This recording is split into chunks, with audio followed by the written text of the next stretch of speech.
I guess, ladies and gentlemen, when you get down right down to the nicks and bones of it, until those of you who are suffering stand up, you're not going to see any real changes. You got politicians talking this and politicians talking that. You got black politicians and white politicians, and they're saying different things. You got Republican politicians and you got Democratic politicians, and they're saying different things. You're saying you got politicians from the North, politicians from the South, and they're saying different things.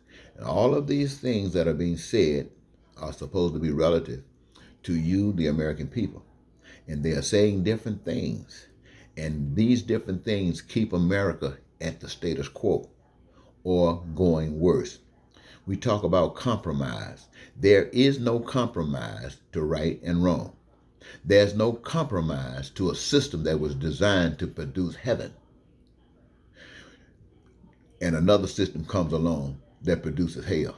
There is no compromise for some people living a good life and other people living a bad life, when the only thing that is required to live a good life is for everybody to do good things. Use the resources that have been given, participation in the process, and everybody have a good life. But greed is in there. I've talked about greed. Then the evilness that comes out of that, and the hatred that comes out of that, the racism that comes out of that, the bigotry that comes out of that, the ghetto that comes out of that, the haves that comes out of that, and the have-nots that comes out of that, out of greed. And everybody that's suffering, if you got up this morning and you mad because your pocketbook is empty or you ain't got no money in the bank account, if you woke up this morning, your car is ragged, you can't get it fixed. If you woke up this morning and your house is falling down, you can't get it fixed. If you woke up this morning, you got nowhere to sleep but in a shelter. If you woke up this morning with a sign on a street sign telling help. If you woke up this morning going to church praying, you should get up off your butt, put you some shoes on, or put you some socks on, and get out there with your street. In America, in every city, in every town, in every state should be walking around with people saying, I'm fed up and I ain't taking this crap no more. Why do you say that? Because you know there's a God and he ain't white. You know there's a God and it's not a person.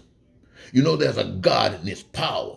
You know there's a God and it's justice. And you stand up by George and give that God representation and tell the devil to go to hell. Who's the devil? The devil is the one that says you don't have a right for health care, the best health care in the world. Who's the devil? The devil is the one that says you don't have a right for the unlimited, unrestricted health care. The devil is the one that says you don't have a right to a nice home. The devil is the one that says you're the one that should be live beside the ghetto in the trash can. You're the one. That's the devil speaking to you, and you're listening to him.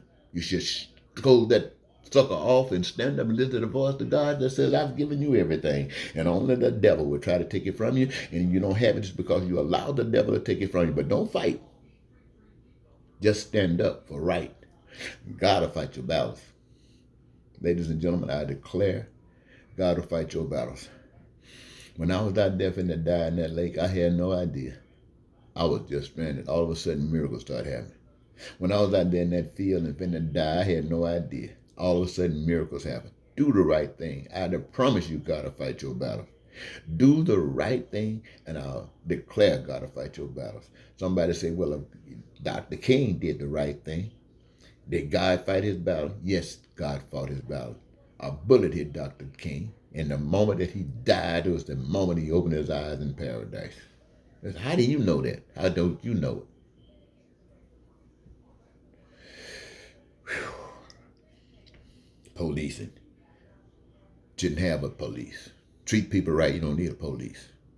All the policemen, giving them the military stuff now. What does that mean? That means you're going to hustle down and you're really getting ready to abuse some people. And you know they're not going to take it, so you want a military force down there to force them to take it, to beat them down like you beat down a dog or a snake to force them to stay out of your way. Man, oh man, oh man. What kind of world did God put me in?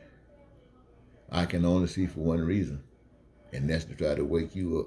You say, wake you up. Why do I think you're asleep? Because this stuff is going on your watch, and you don't even see it, or you don't care. I can't say no more.